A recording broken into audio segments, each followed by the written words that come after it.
There was a time when Xbox Live was something really special and really unique, and today it's kind of a ghost of its former self. I remember when I would come home from school, I would hop on the Xbox, and to an extent it was a large portion of my social life.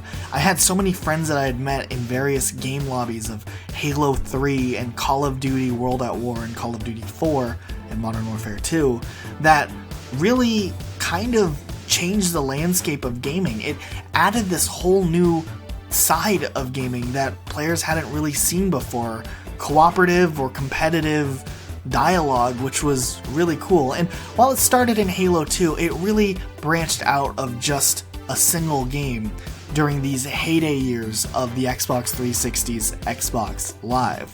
During the late 2000s and early 2010s of the Xbox Live experience, a lot of the players really came from the Halo communities with Halo 3 and Halo Reach, and Call of Duty with Call of Duty 4, World at War, Modern Warfare 2, Black Ops, Modern Warfare 3, Black Ops 2. All of these games really helped foster a community, and at the same time, this ecosystem on the Xbox Live was so great that after playing a couple of rounds of Call of Duty or jumping in custom games on Halo, players could take the friends that they just met and jump on a different game like Borderlands or Left 4 Dead and make some lifelong friends. There was even a time where Xbox Live let players watch movies together on Netflix. Like, it put everyone in a little movie theater and you could see their avatars. And there were even free games like Doritos Crash Course that let you run through obstacle courses Ninja Warrior style with your friends. That was ridiculous and fun and free. I won't ever forget the countless nights of playing Michael Myers in Call of Duty or whatever crazy custom game Monster Truck was happening in Halo. But the great thing about Xbox Live at the time was it existed more than just in one game. Of course, people had the games that they mained, but people jumped on a ton of different games and everyone used the voice chat. It was easy to meet friends or make enemies by cussing someone out, insulting a ton of people, but that was part of the experience, and it was funny and comedic, and it worked, and people got angry and people had a good time, and there was just so much community on the Xbox Live, more so than other systems at its time. So what happened? Well, as the community was this very large community spanning multiple games, a lot of the social interaction was cored at Call of Duty and Halo, with a little bit of Battlefield thrown in there too. And what happened was in 2012, Call of Duty Black Ops released, which was a great game, and it actually continued the community and grew the community on Xbox Live and just that social interaction. However, on the Halo side of things, Halo 4 released, and it was a hot mess. We don't need to go into all the problems of Halo 4 because I've talked about Halo 4 so many times on this channel, but Halo 4 at its core was just a broken Halo game that lacked a lot of the replayability that all the other Halo games had. People didn't want to play this Halo game as much, and custom games were completely broken. Infection, such a core game type, was completely demolished and replaced with Flood, which didn't work as well. The objects in the game looked bad to look at. Everything was so shiny. It was like watching a J.J. Abrams movie before he stopped using the things in the movie. But even with that hit, the Call of Duty community hung in there and had a great Call of Duty for a year. And the next generation of consoles was released in 2013, with Call of Duty Ghosts, the next Call of Duty game, releasing right at the tail end of the Xbox 360's life and in the beginning of the Xbox One's life. And Call of Duty Ghosts initially sold very, very well because Call of Duty up until that point had a decent track record. You knew what you were getting when you bought a Call of Duty game. However, Call of Duty Ghosts seemed to be a game that was built for the next generation, with 18 players in mind instead of 12.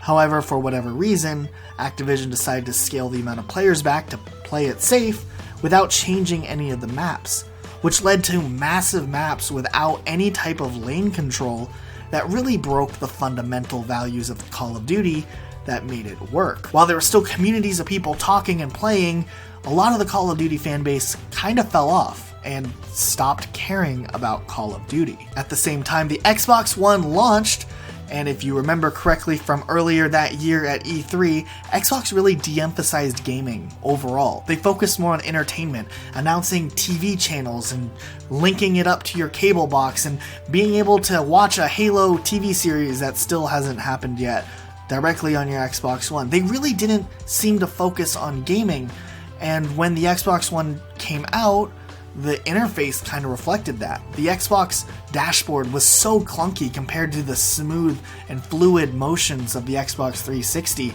Party chat straight up just didn't work right.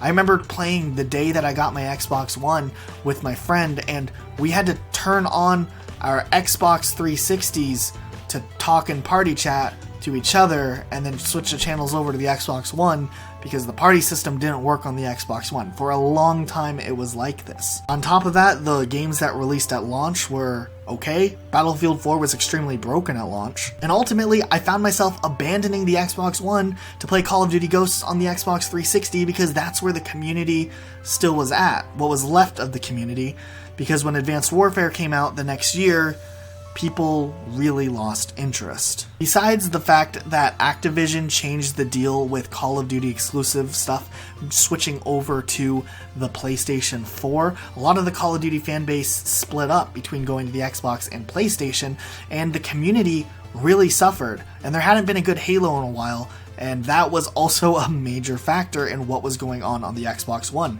There was no real point to socialize on the Xbox One because there was no good games to talk to anyone on. And Microsoft had a half-baked plan on how to really revive one of the franchises that made the community by bringing the Master Chief Collection to the Xbox One. However, if that wasn't the biggest stab in the back to all of the Halo fans, as the launch completely was crippled. The game did not work at all. It was just a hot mess of a game. Voice chat didn't work, and over the months they worked on patches and the game got better, and more recently they just started fixing it about a year ago, working on fixing the game finally, but the damage had already been done. The community had already been burned, and it kind of got to the point where socialization and that Xbox Live atmosphere that we all knew and loved from 2007 through 2010, 2011, even parts of 2012, really died. I remember having hopes for Destiny because Bungie had made the Halo community so great,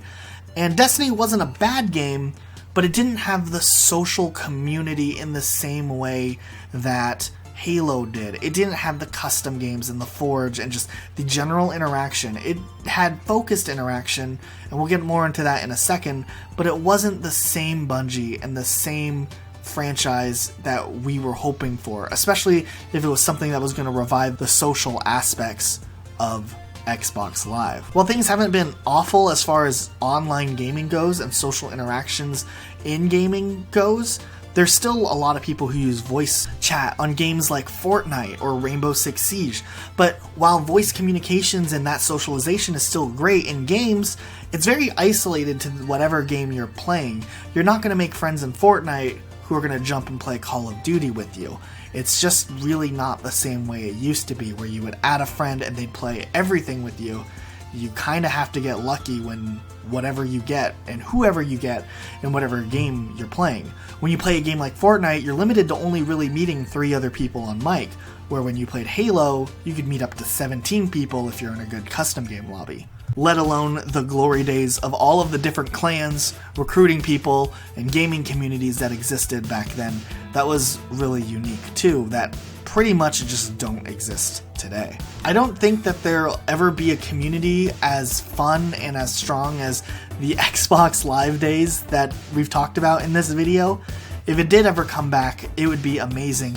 There's a few honorable mentions. Sea of Thieves, despite all of the issues the game has being boring, I actually was one of the few players who really enjoyed it, because I played with people who were really passionate about the game, and some of the interactions in the later months after the game's release that I had with other players were truly exciting and fun, and I remember having a great time with that game, and that's one of the games that I still have a fond memory with as far as socialization goes. Rainbow Six Siege and even games like PUBG on the PC have remnants of these types of feelings where you could get into games and meet people, but just not quite enough because the game was so focused on winning and not really about just chatting for the sake of chatting. Still, I'll remember those days and hold them close to me and hope that maybe one day Xbox Live can return to what it once was.